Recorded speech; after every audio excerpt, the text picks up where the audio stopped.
Welcome to the Spendwise Moms channel, your homemaking resource hub. I remember when I was a kid, my dad would tell me to clean my room.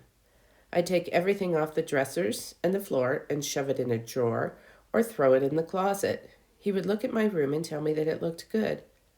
Little did he know my little secret until one day I couldn't find my violin.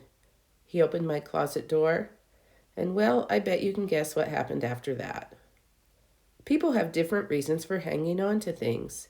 Today I thought I'd do a video on 10 reasons why people have a hard time letting go of things. I would imagine that you'll be able to relate to some of these.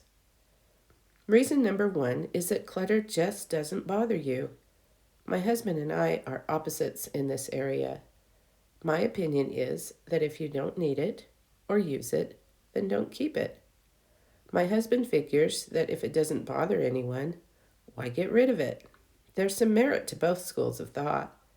We all have different levels of tolerance when it comes to clutter.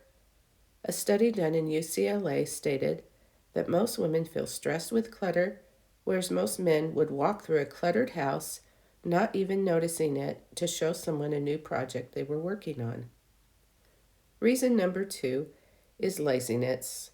Let's face it, it's easier to just dump things in a pile on the kitchen table or on the counter than to sort through it and put it where it belongs. Sometimes kids just put their clean laundry back into the dirty clothes basket since it's easier than putting it away. I would imagine that many of us would rather spend our time reading a book or watching a movie instead of decluttering your home. Reason number 3 is control. Maybe you want to clean up some messy piles of papers at the computer, but your partner doesn't want you to touch anything. The attitude of my way or the highway doesn't work too well in a relationship. It's kind of like holding your partner hostage, even though the change could be best for all involved.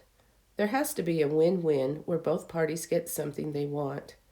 No one wants someone else telling them what to do with their stuff, so I totally understand that. But unless you're the only one living in the home, it isn't fair to call all the shots.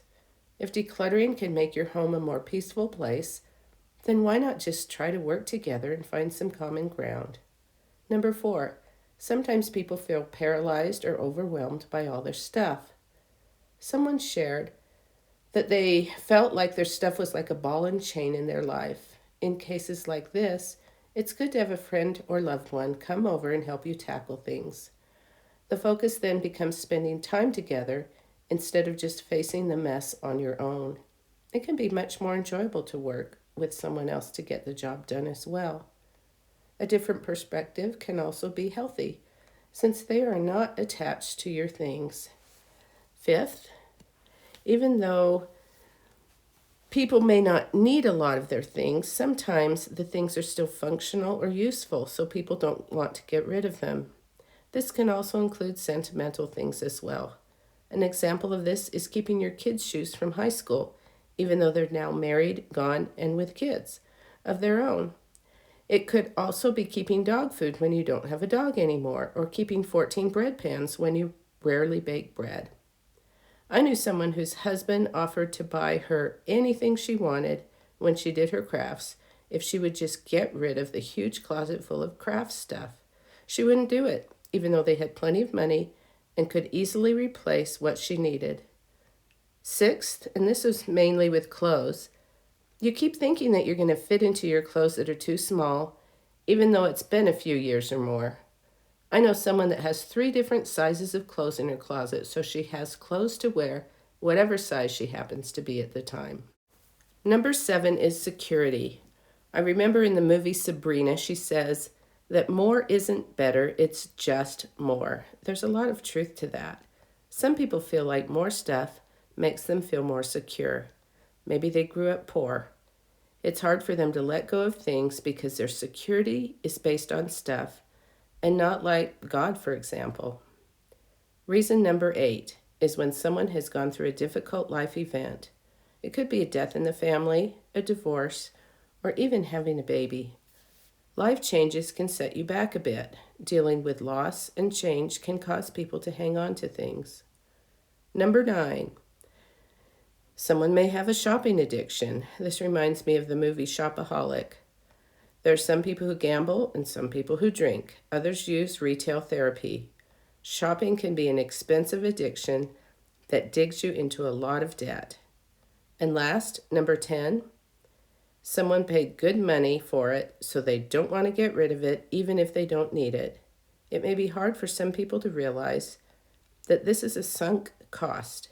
The money's been spent, and you just need to learn from the experience, move on, and don't repeat it. We bought a Jeep once that ended up being a really bad purchase. We spent a lot of money fixing it up, and finally, we realized that we should just get rid of it and learn from the experience. Luckily, the next used car we got was a great deal. I would imagine that we can all see ourselves in at least one of these categories. Sometimes understanding the source of why we have a hard time letting go can help us to move forward in an unemotional way as we try to get our things organized. Think of something you can get rid of today to make progress in your journey of living an organized, peaceful life, where your home has only the things you need and love in it. There are so many people who would appreciate the extra things that you are hanging on to.